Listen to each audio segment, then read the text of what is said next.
This is a North Carolina Amber Alert for a child abduction. The Wake County Sheriff's Office is searching for a Bentley Gunner Stansel.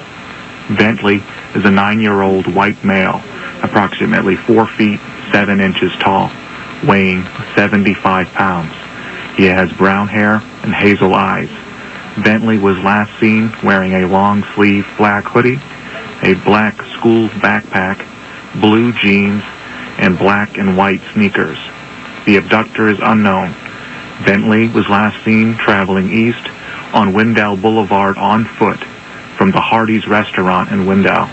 If you have any information regarding this abduction, call the Wake County Sheriff's Office immediately at 919-796-3317 or 911 or star HP.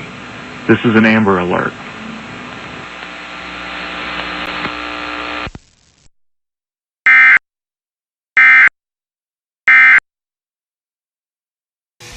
And he was on his way to dump her somewhere in